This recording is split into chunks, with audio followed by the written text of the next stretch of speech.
posting it on our website. For everyone that RSVP'd, I will be sending out an email so you can find where the recording is if you need to check back on some info. But otherwise, it's over to Kelaine. All right, good morning, everyone, and thank you for joining us. I see we've got about half the people we were expecting. We've got a full house today, so people are still trickling in, I think, struggling with GoToMeeting. But as Deb said, we'll have a recording of this, and also, usually I'm pretty philosophically opposed to having a lot of words on PowerPoint slides, but I try to put in more words than I normally would here, so that we'll send out the PDF as well. And the slideshow is intended to serve sort of as a manual, if you will, to help you go step by step. So I'm actually going to hide the questions from myself for right now because I find that I have trouble keeping track of where I am if I'm looking at the questions. But please know they're coming in, and we'll have a look at them at the end and tackle them when we can. And Deb, maybe you can keep an eye on them, and if one of them is urgent and says something like, Kelaine, stop talking so fast, just break in and let me know.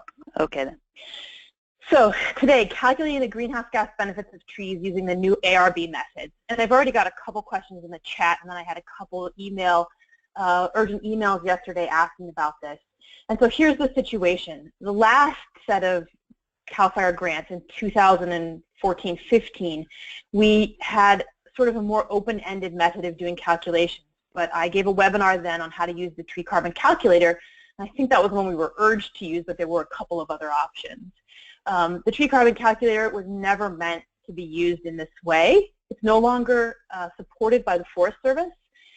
So it's being used in a way that requires a lot of finagling. So that was the first round of grants. And the second round of grants, in November or October, they put out a new quantification method for public comment. The public comments were received in early November, and then this new quantification method was sent out along with the CAL FIRE grant applications for this new round of grants. So one question that several people have asked me is, are we required to use these new quantification methods that I'm going to talk about today to do this grant application that was due December 16th and now is due December 30th? And the answer, according to John Melvin, is yes, we must use this method that I'm going to talk about today to do the quantifications for your greenhouse gases. The second problem is, as Deb mentioned briefly, that the initial release of the quantification methods had a mistake in it. And those methods include both a PDF and then an Excel worksheet that you need to fill out as a part of the process. And so I'm going to talk about all that, but I want to say, if you downloaded your methods and your Excel spreadsheet before yesterday, you're going to need to download the new one in order to make your calculations correct. If you've already done all of this work, all you're going to need to do is cut and paste what you had in the old one into the new one. It shouldn't take you more than a minute or two, and it's just going to do the numbers in the background a little bit differently. So hopefully if you have already done all of your work and you're tuning in just to find out that whether just to check in that you did it correctly, or because you have a question about this issue, then no, it should not be a whole lot extra work for you to move your numbers from the original tool into the new tool. I think there was also a little bit of confusion, and I'm not sure I'm understanding this correctly, but if you did your calculations for this coming grant application using the old method, then you do in fact need to use this new method. So if you were way ahead of the game, you did a bunch of greenhouse gas calculations and you did it the way we did it 2 years ago, then unfortunately that work mostly is not going to be usable. And so with all of that said, let's just dive right in. And I'm going to assume that I have people on the phone who have never done this before and people who have done this before. So I'm going to try to target the presentation at both teams so that we cover as many bases as we can. So our first thing on our agenda today, come on PowerPoint presentation, wake up, is just a 2-minute overview of how trees provide greenhouse gas benefits. A review for most of you, but if you're new to this game, it'll really help you understand what's going on with these calculations. Then we'll talk about the tools you need to do the new calculations. We're going to walk through a couple of examples, and then there'll be time at the end for questions. When Nancy and I first talked about doing this, I thought this was going to be a pretty quick presentation, but when I put it together, I realized it's still pretty complicated, though it's much easier than the last time. So we probably are going to need this full hour. So quickly, how do trees, what kind of benefits do trees what kind of greenhouse gas benefits do trees have? So they come in two forms. The first is a direct benefit. It would be referred to sort of synonymously as storage or sequestration. And in this regard, trees are pulling carbon dioxide, which is a greenhouse gas, most prevalent greenhouse gas.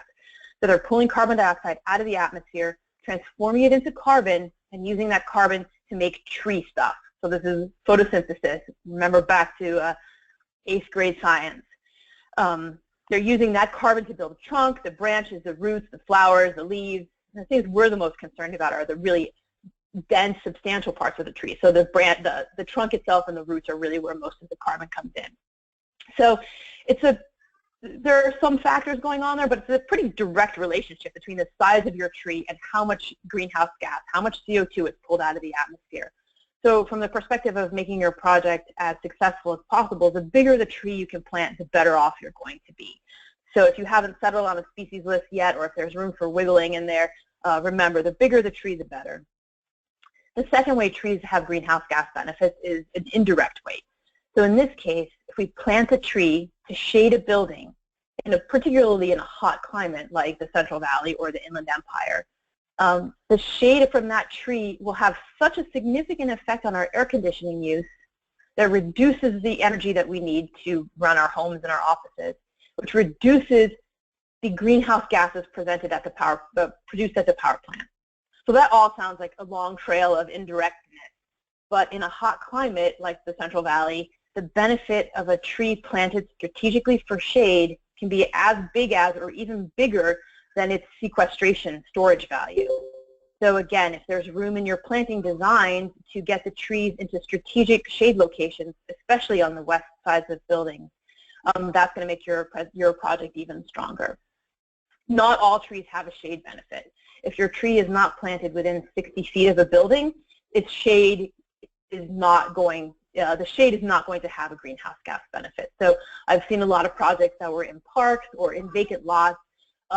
In that case, we're going to be relying solely on the carbon storage benefit. So the new methodology, at the bottom is the URL where you'll find it if you haven't gotten this far already. There are two main pieces. There's this PDF that's 20 or some odd pages long, and then there's an Excel file that they're calling the GHG calculator. And so those are the two new pieces, and then there's another piece that fits in the middle, and then I'm going to try to clarify how that all fits together. In this new methodology, they've offered us two ways to do our calculations. In the first way, you're going to take your list of trees, and don't worry, I'm going to explain all this in great detail, but you're going to take your list of trees. It's going to be informed by a worksheet that I'm going to share with you called the iTree Species Matching List. You're going to put your information into the tree carbon calculator. What you get out of the tree carbon calculator, you're going to feed into ARB's new GHG calculator. The second method adds an intermediate step. I have absolutely no idea why. It involves iTree streets. You're still going to need the tree carbon calculator. You're still going to need the species matching list. You're still going to need the ARB GHG calculator, but it adds this intermediate step that's complicated, lengthy, and as best I can tell, pointless. So maybe they wanted to ask two ways to do it. So we're not even going to talk about that today because I have strained my brain to figure out what the value would be, and I can't come up with anything. So we're going to focus our attention on number one. So to do method number one, here are the things you need to get started.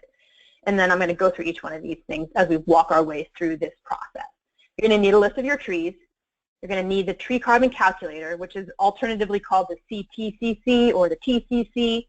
And you can get that from CAL FIRE's website. And I've given you, these links will be hot links when the PDF comes to you. So you should just be able to click on them. And in most cases, they're just going to download right to your computer. They're going to end up right in your downloads folder. So you need the tree carbon calculator. You need the iTree Street Species Matching List. And that's there's a link there for where you can download that. It's an Excel file, but it's just a list of trees. And then you need ARB's new GHG calculator. And just, I'm going to say this probably 5 more times, but if you downloaded this before yesterday, you need to go back and download it again because there's a new version that corrects an error that they made. Okay, so diving right into the things that you need and how we're going to actually do a project. You need a list of your trees. And so this is my own personal template that I use for keeping track of these kinds of things. You're more than welcome to steal it and just make your own that looks just like this because this is what you'll need to know. So column A is the species of trees that you're going to plant. Column B is the species that's going to match to it in the tree carbon calculator, and I'm going to come back and talk a lot more about that in just a second. You won't know that in the beginning. You'll know in the beginning, you will know the size of planting. So at most projects, that's been about 15, those have been 15-gallon trees. For the sake of our calculations, I'm calling all those between 1 and 1.5 inches. You need to know if your trees are shade trees or not. So if you're down here, I have a little bit of a key to help you understand what these fields mean. So is it a shade tree? Is this tree within 60 feet to the west, southwest, south, southeast, or east of a building that has heating and cooling? So there are some small benefits to planting trees on the north sides of buildings, but in my mind they're generally so insignificant that it's probably not worth keeping track of those as shade trees, because that adds an extra step to our work. And if they're more than 60 feet away, they don't count as shade trees. So we have, in my list here, we have some shade trees and some that are not. So for the trees that are shade trees, which direction are they from the building? And then this gets a little bit confusing because it's hard to remember, am I looking from the tree to the building or the building to the tree? So I've actually formulated this as a sentence to help me remember, because I get confused when I look at these two. So what we want to know is the tree is to the west, southwest, etc. of the building. Not that the building is to the west of the tree, that the tree is to the west of the building. And then again, this is only important for shade trees. If your trees are not within 60 feet, don't even bother to figure this out. So you can enter those 5 values in column E. In column F is the tree distance for shade trees only also. You don't have to actually measure. You just need to estimate if it's 0 to 20, 20 to 40, or 40 to 60. And then in column G are the number of trees that have those exact characteristics. So here we're going to plant 10 ginkgos to the west of buildings 20 to 40 feet away. We're going to plant 50 oak trees to the east of the building 0 to 20 feet away, and so on. And then down here in the bottom row, we're going to plant 50 oak trees that are not shading any building. And I've left a column here where we're going to enter the values that we get from the tree carbon calculator, the carbon storage value, and the carbon heating and cooling value, and they're going to talk a lot more about that in just a second. So my suggestion is to build yourself a list of trees that looks something like this, so that you have everything that you need to get started when you're ready to move on to the next tool, which is the tree carbon calculator.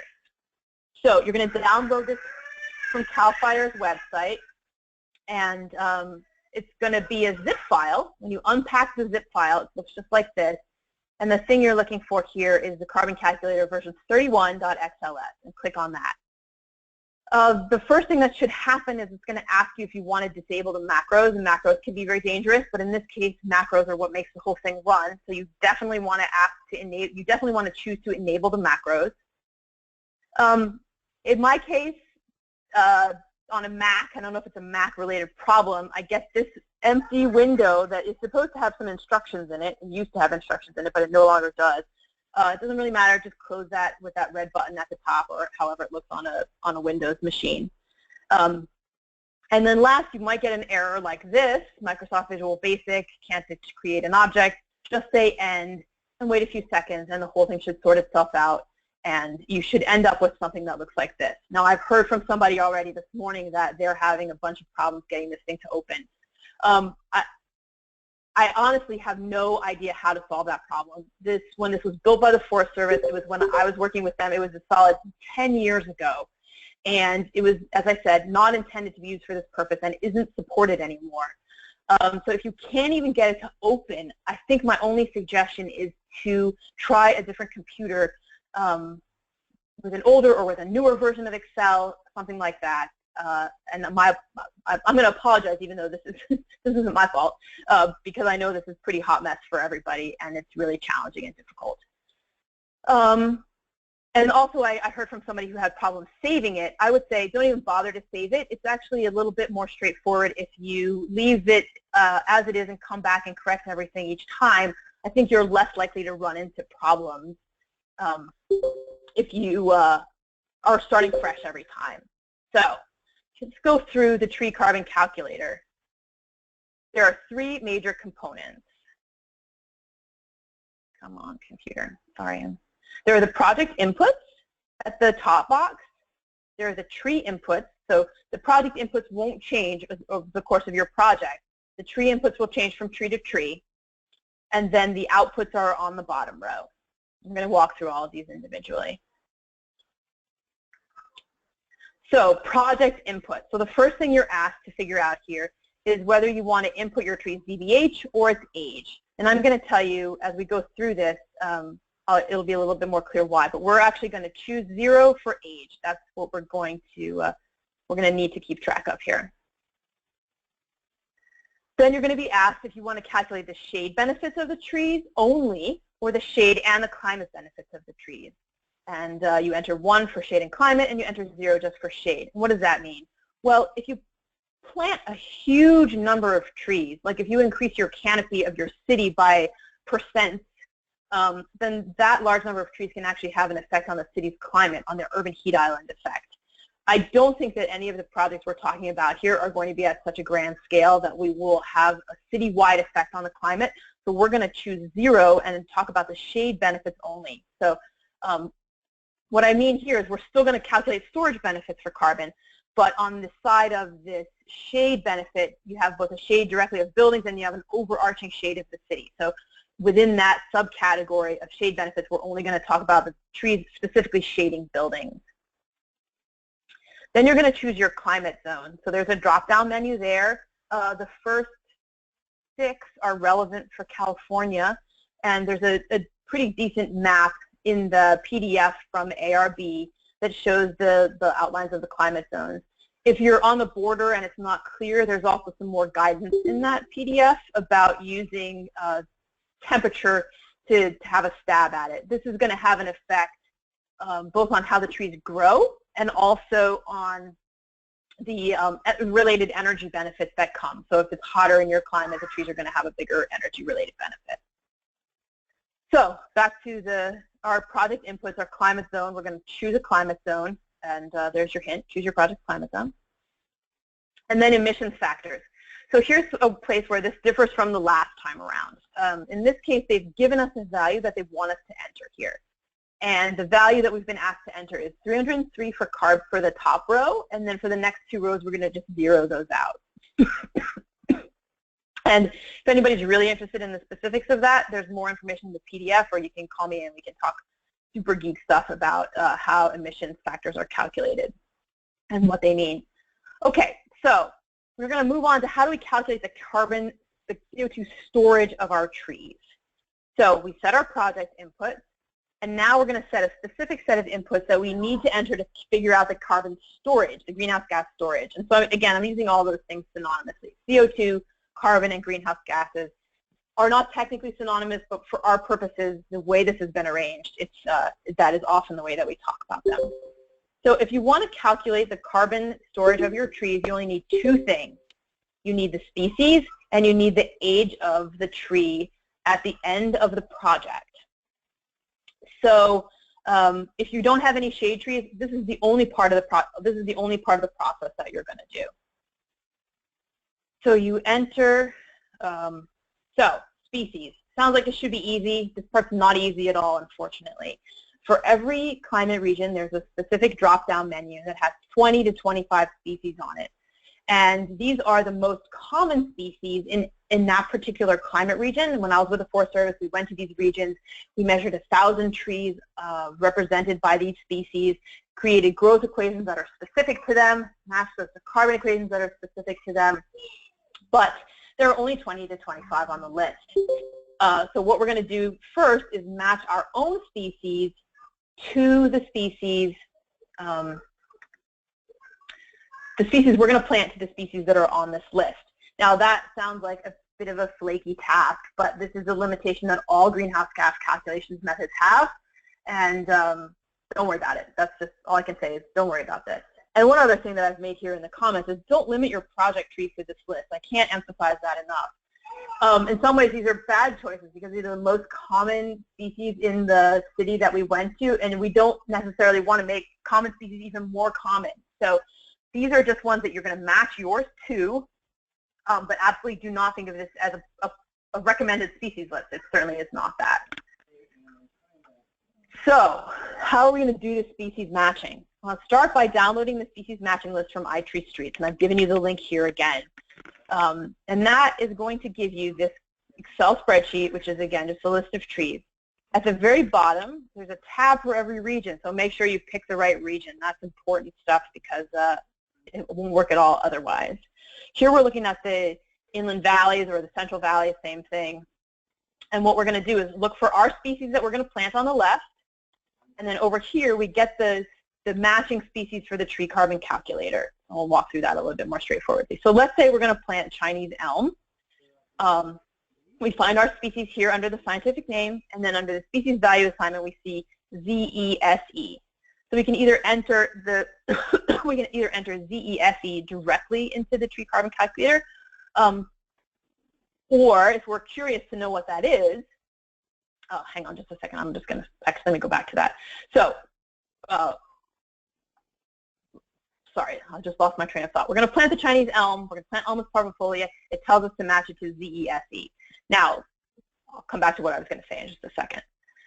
What if we're going to plant Sorbus hoopahensis? And I picked that one just because I like the way it sounds. Here we have the species value assignment of BDS other. That isn't actually an option in the tree carbon calculator. But if we go over here to the left-hand column and look it up, we see that BDS other stands for broadleaf deciduous small, and that species assignment is LAIN, which I'm going to tell you is the crepe myrtle, Lagerstroemia indica.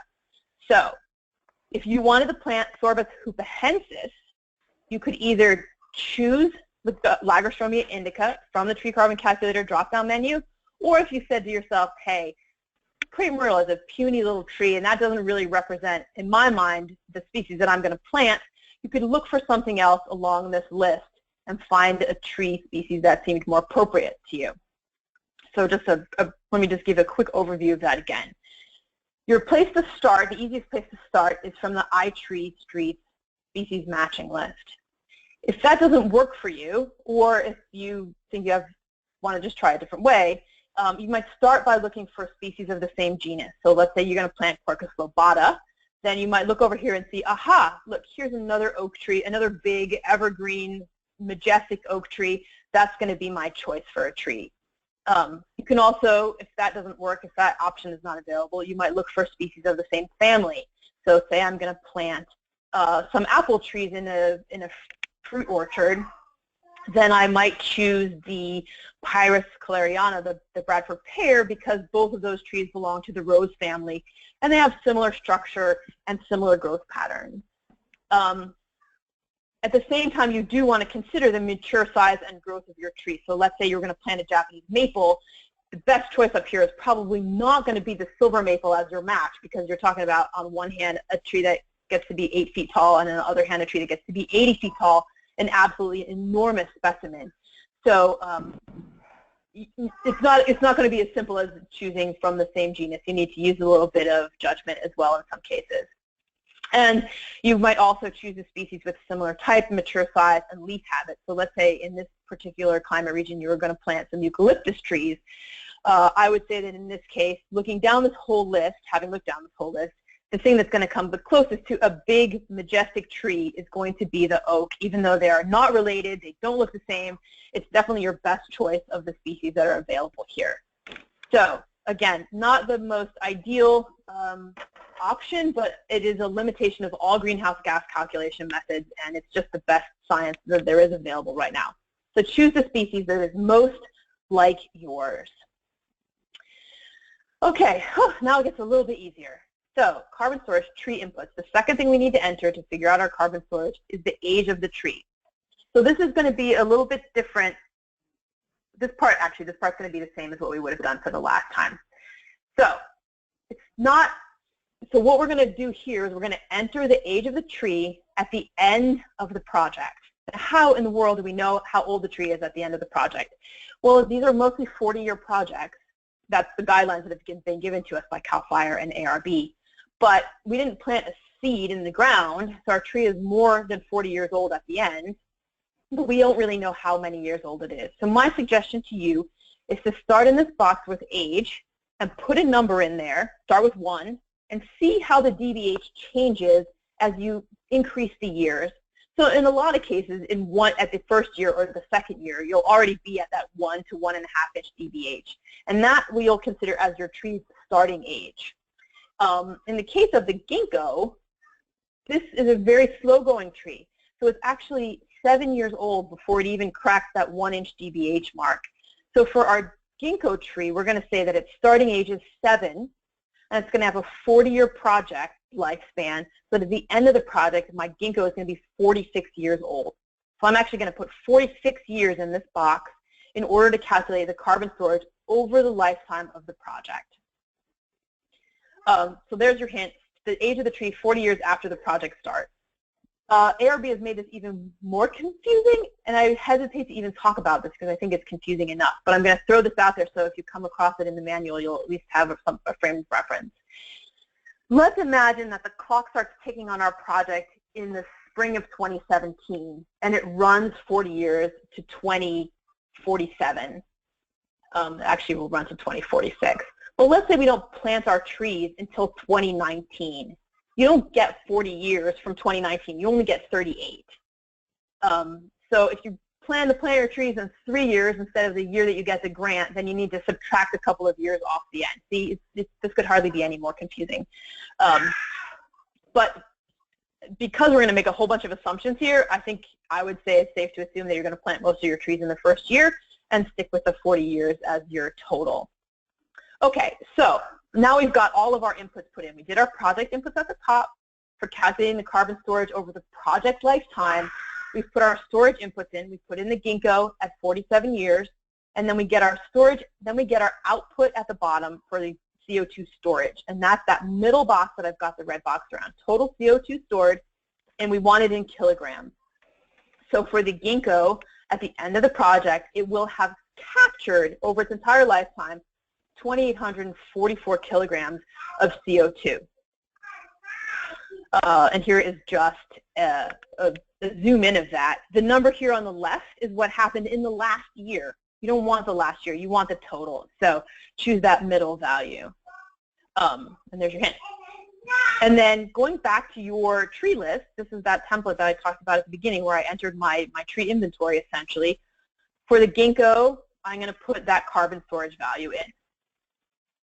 Okay, so now we're moving on to the second part, which is calculating those CO2 benefits that come from energy conservation. We call those avoided CO2 benefits because we avoided producing CO2 when we reduced our energy use. The project inputs stay the same. The tree inputs will somewhat stay the same and somewhat be a little bit different, and I'm going to walk through all that. But we do need to enter something for all of these boxes in order to calculate our avoided CO2. And then in the end, the results that are relevant to this avoided CO2 are going to come in this box that I've highlighted there. So for those of you who did this before, you'll remember that what we did last time around was the values that we're showing for CO2 avoided in this box here at the bottom are annual benefits. And so what we did last time was we did 1 year at a time. We said, okay, this tree is 7 years old. We ran this calculation. We cut and pasted this whole row of data into another spreadsheet. Then we ticked this number up, one number. Now the tree is 8 years old, and we cut and pasted this number. Now the tree is 9 years old, cut and pasted. 10 years old, cut and pasted. We did that 40 times until I was ready to jump out the window. This time around, the benefit of this new ARB calculator that they've come out with is that we don't have to do every year individually. We're just going to do the last year of the project. And then within ARB's calculator is a factor that we get automatically multiplied by to account for that 40-year process. So we're just going to do the last year of the project, capture this annual value, and then that's going to get multiplied by a number that reflects the fact that the tree has been doing this work all along. Okay, so let's talk about the inputs that we need to put in order to calculate the avoided CO2 for this new methodology. We need the same tree, the species, and the age at the end of the project. So we're going to leave that just as we had it when we calculated the storage. Now we're going to put in that information from our species list, our tree list, a template of which direction the trees are planted from the building. So again, as I said, ask yourself, the tree is to the west of the building, and this tree is to the south of the building. And then you would just choose a number from this drop-down list that reflects the direction. And as I said before, trees on the north or the northeast side rarely have shade benefits, so I wouldn't even bother with this if that was the case. Also, I will say this. In the Bay Area, we've been seeing that because there's very little air conditioning and the temperatures don't get very warm, even these trees on the east and the south sides have very little climate benefit. So I would say you might give this a try, but if you've got a complicated list of trees, do not go crazy looking at those southerly and easterly trees because they're just not doing very much work there. The ones on the west might still be worth the effort. Okay, tree distances. So again, we would return to our list of trees that we're going to plant and enter the distance class. So it's either less than 20 feet, 20 to 40, or 40 to 60. And again, if your tree is more than 60 feet away, you're going to get 0 here anyway. So if it's more than 60 feet, don't even bother with this whole section that I'm talking about right now. Building vintage. So this is not something you're probably going to know. There are 3 options here. So the relevance of this is the older the house, generally speaking, the poorer the quality of the insulation, the older the windows, and in fact, the better the benefit of the tree because the house itself is not doing very much work to keep itself cool. But as I said, you're probably not, like, we don't want you to be going out there trying to figure out the age of every house that your tree is near. So I'm going to say in this case, if you know that you're planting all your trees in an older neighborhood, go ahead and pick 1. If you're planting all your trees in a new subdivision, pick 3. If you've got a mishmash or you just have no idea, I would pick 2. And the ARB has made it clear that it's okay if we make a bunch of assumptions. And so this is a place where I think it makes a lot of sense to make an assumption. So I'm going to call this, how old is the typical building in your project area, and call that good enough. Again, here are some questions you're not going to know the answers to, like what kind of air conditioning and heating equipment does the house have? Just leave the defaults as they are. And finally, we're just going to make a little adjustment to these emissions factors. We're going to leave the first one, 53.1, as it is, and set the other ones to 0. And then you're not going to change any of those things on the bottom from building vintage on down. You just leave those all as they are for the entirety of your project. Okay, so you've done all of that. I've got my ginkgo, 46 years old. It's on the west. It's 20 to 40 feet away. It's in a moderately aged neighborhood, and everything else is the same. And here are the outputs I get telling me what happened in year 46. And the one that I need for it to carry on here is this little one right here, 88.1 kilograms per tree. So that's the amount of CO2 that this tree has avoided creating by shading in the last year of the project. And I take that number and I put it right here into my tree list. So that's that. I'm done with the ginkgo. That took about 40 years, and the next ones are going to go much faster because now you know what you're doing, sort of. So I'm going to just do a couple more just to give you the general sense, and then we'll pretty much be ready for, and then we'll move on to how we take this information and put it into ARB's calculator.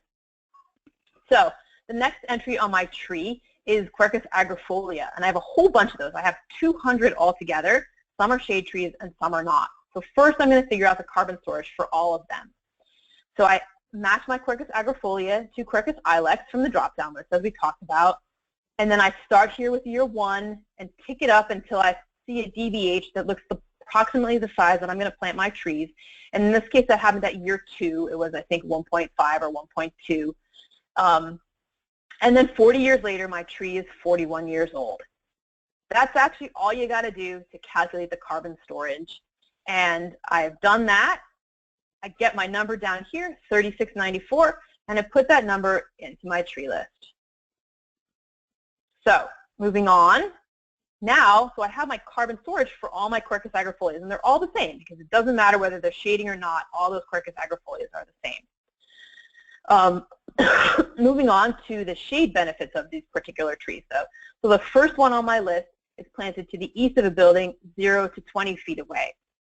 So I put that up here, planted to the east, and the adjacent category is 0 to 20, and you would see that when you chose that from the drop-down menu. And here I get this little number, 93.2 kilograms per tree, and I put that into my tree template. And I'm just going to keep on doing that down my list. So now I've got my Quercus agrifolias planted to the east, 20 to 40 feet away. Now they're to the east, and they're in the second category of distance. I get this number down here, 57.4, and I plug it in here to my tree list. So if you did this last year and you had to do these each one 40 times, you can see that this is 1,000 times better, even though a new tool is introduced in here that we haven't gotten to yet. It's a much, much, much faster process. So here's my completed tree list with my 2 different species, my different combinations of shade and direction, and then all of my storage values and all of my CO2 heating and cooling values. So hang on a minute, I want to focus on one thing here, and that is, imagine that I wasn't just planting Quercus agrifolia, but I was also planting some Quercus lobata and even, let's say, some Quercus alba. Those would all be matched to Quercus ilex. And so I don't necessarily need, so let's say I planted some Quercus lobata east 0 to 20 feet away from the building. That would be my next row down here, but it would be exactly the same as this. Because I've matched the Quercus lobata to Quercus ilex also, it's going to all spit out the same values for me. So it doesn't really matter how long your species list is. What matters is how many of the how many matching species you end up with when you're finished.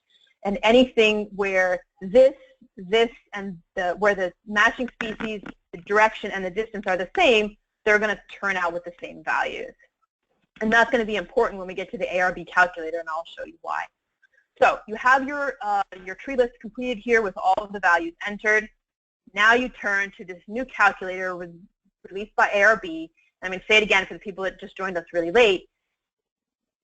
If you downloaded this tool before yesterday, you have to go back and get it and make sure that the version that you have says version 2, December 8th, 2016. Otherwise, there's an error somewhere in there that's doing the calculations wrong. If you've already done this, I think you should just be able to cut and paste from your version into the new version, and the numbers will crunch in the background, and you'll get some slightly different values, hopefully only slightly different values.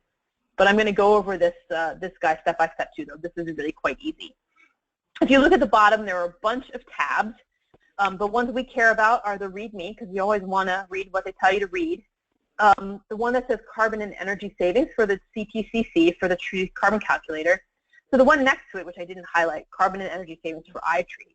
That's what you would be using if you had gone with method 2 that involves using iTree streets, which is the thing I told you not to do because it doesn't make any sense. If you're here hoping that I'm going to talk about wood products, I'm afraid that's outside the scope of today. So I will give me a call if you're actually doing a wood products project, and we can see if we can figure out a way to work through this if you're having some challenges.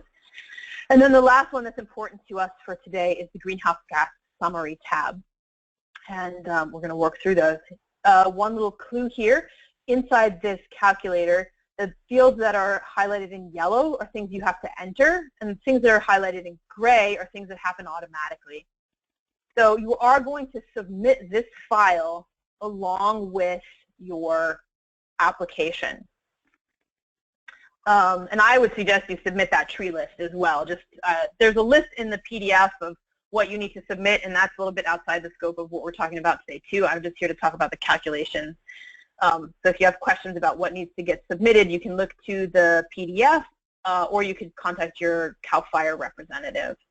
Okay, so on the README page, you enter your project name, your name, and the rest of the information there. And then you go over to the tab that's called Carbon and Energy Savings, CTCC. And you see it's filled in, the gray thing is filled in your title from the previous page. And now what you're going to transfer into these boxes is essentially the stuff from your tree list that we just worked on. So did I put my tree list there? I didn't, sorry. So here is your brief description to sort of explain what this cohort of trees is that you're talking about. And so you remember we had ginkgos that we planted to the west, 20 to 40 feet. And then this value is the value that I can't believe I didn't put my little, sorry, I should have put my tree list in there. This is the value that we calculated for the carbon storage for the project lifetime and then this is the value of the greenhouse gas reductions from the tree at the end of the project. So I'm just copied these things directly from my tree list that we made before.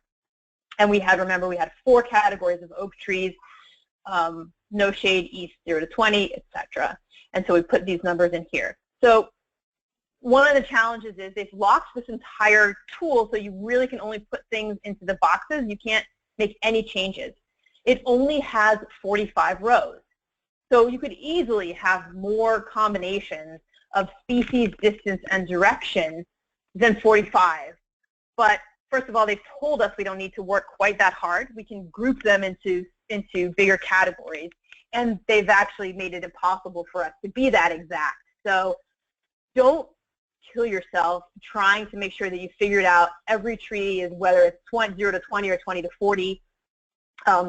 One of the reasons that I've chosen to give this particular example is if I had a really long list of species and distance and direction combinations, there's actually about 350 for any given region.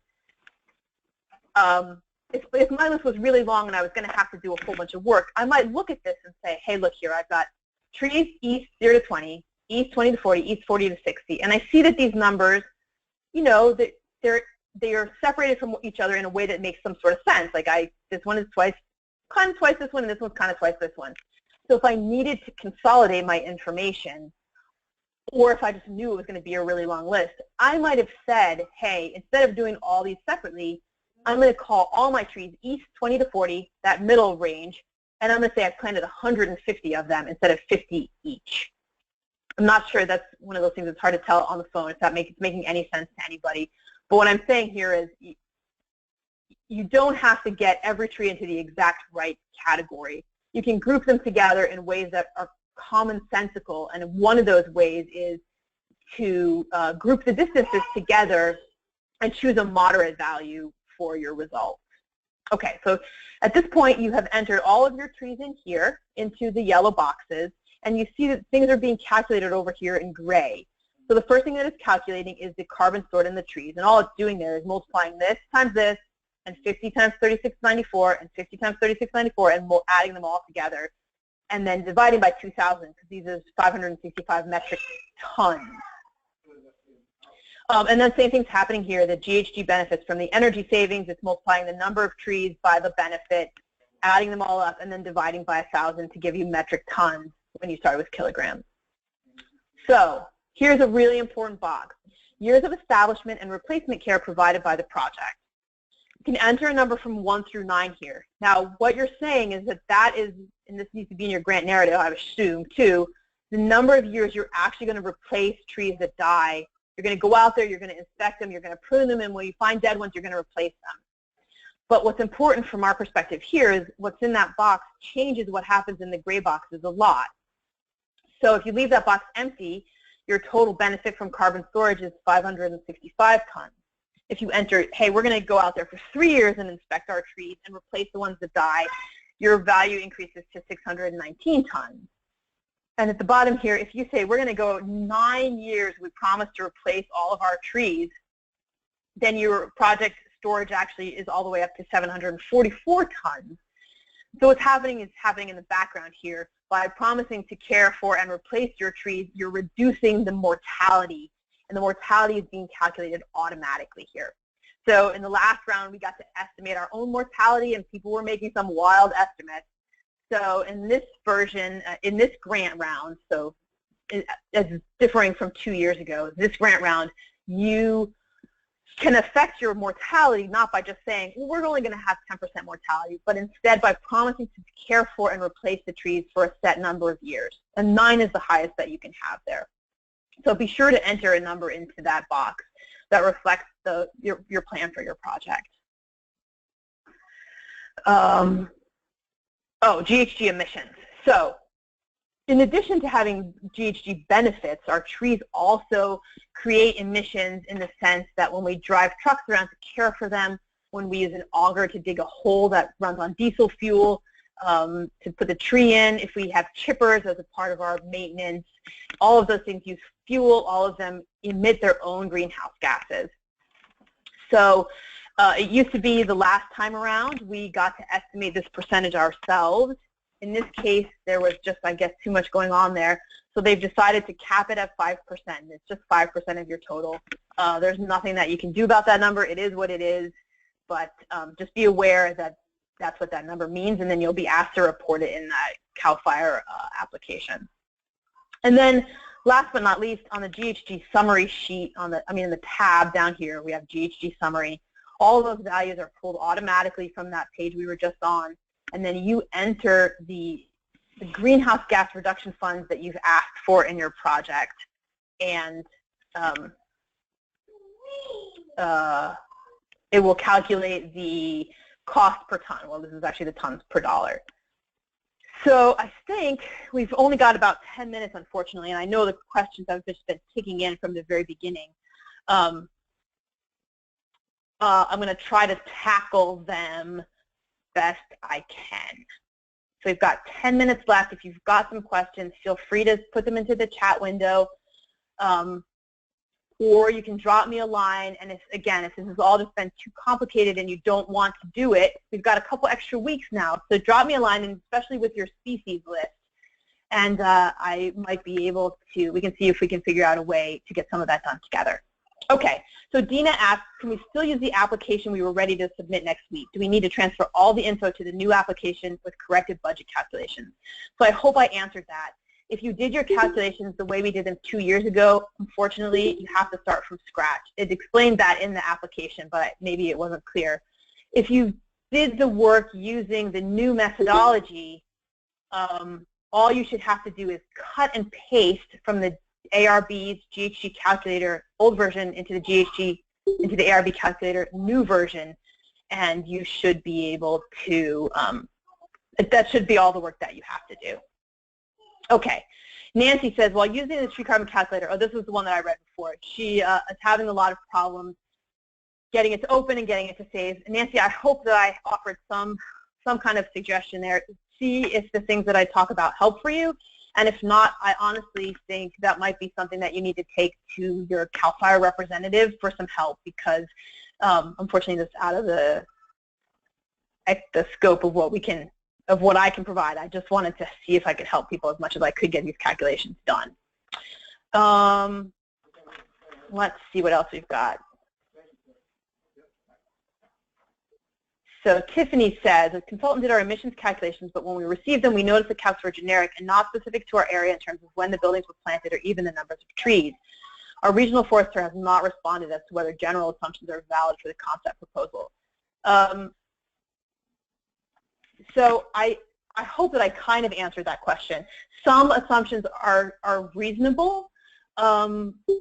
Like, you're not necessarily going to know exactly where you're going to plant trees at this stage, but if you know that you're going to target, your objective is to plant shade trees in the residential areas of the neighborhood, then it's totally reasonable to make assumptions that, yeah, we're going to target the east and west sides of the buildings, and we're not going to plant any more than, say, 40 feet away, because that's just because in our neighborhood, houses don't have lots that are that big. Those kinds of assumptions are, I think, completely reasonable. Less reasonable would be assumptions about, well, the numbers of trees. Obviously, you need to have a general idea of what you're going to plant.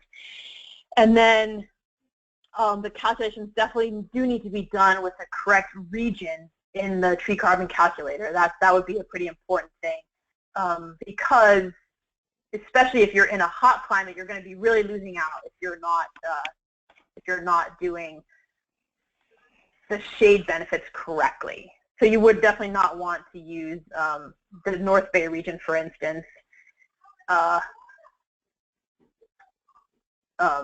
Sorry, I'm trying to read the comments and answer them at the same time. That's totally not successful. Anyway, I hope I answered some question about what assumptions seem to be acceptable. I think I would keep hitting my CAL FIRE representative for a better answer, though, because they're definitely the last word on this. Tim says the CAL FIRE links to the CTCC are no longer functional. I thought that I checked it yesterday, but when we send out the email, we'll make sure we send a link to the tree carbon calculator that actually works. So Tiffany says, following up, is this a reasonable assumption to assume that they're all west? I think the challenge with assuming specifically that they're all to the west is that the west has by far the best benefits. So you could be overcommitting to what you can accomplish. If you're in, say, the Central Valley and you plant all your trees on the west, you're going to get a huge benefit compared to if half of them end up to the south and a quarter end up to the east, and some end up to the north, and just a fraction end up to the west. If I was only going to pick one azimuth, I would pick the east, I think, because it's a little bit more conservative than the west. Then the south would be sort of the west is like the best, the south is sort of the worst, and the east is kind of in the middle. So if I only wanted to do one, I would choose the east to do. Otherwise, I think in my narrative, I would really want to be able to say that I really plan to focus my plantings on the west, and that I think in my region that's a reasonable thing to do. Shelby says, there's no place to submit this calculator with a concept proposal. That's a question for CAL FIRE. The instructions in the ARB manual do say that it has to be submitted, but they might mean that it has to be submitted with the final application, or maybe they just mean that you have to be prepared to present it if you're asked for it. But that's, again, those kinds of questions are outside of my scope. All I really am qualified to talk about is how to figure out what the numbers are. And that addresses Dina's question too. Fatima, so in the ARB calculations, does that mean that it would be, so I think Fatima is asking me here, I'm going to go back to my grant and say, back to my slideshow and say, if I understand this question correctly, the question is, if you lump your trees together, so say for instance you put all these Quercus Agrafolias together, then you would not change the number for the carbon storage. That's on a per tree basis, as it says right here. You would change the number in the number of trees. And so that's the same thing that's going to happen here, is if I were to lump all of these Quercus Agrafolias together, I wouldn't change the value here. I would change the number of trees. So they didn't do a very good job labeling these, and I actually put that in the feedback, but it should say kilograms of CO2 equivalent per tree to make it a little bit more straightforward. And you're welcome, Fatima. Thank you. All right, let's see. We got a couple more. Nancy Littman, how do we know if we have a good number for any of the calculations? Nancy, could you follow up and tell me, do you mean like, how do you know your tree is doing a good amount of work? If that's the question, and I think that's actually something that I could talk a little bit more about. One thing that's a little bit fun, if you want to just try it, is you just go back to the tree carbon calculator. I'm going to show you. Hang on one second. I'll show you how to do this. This will do. Well, let me get the one that has the picture of the drop-down menu. Go to the tree carbon calculator. Just put 40 years in for the age of the tree, because we're just going to play around a little bit here. Put your region in. Put the age of the tree is 40 years. Whoops, sorry.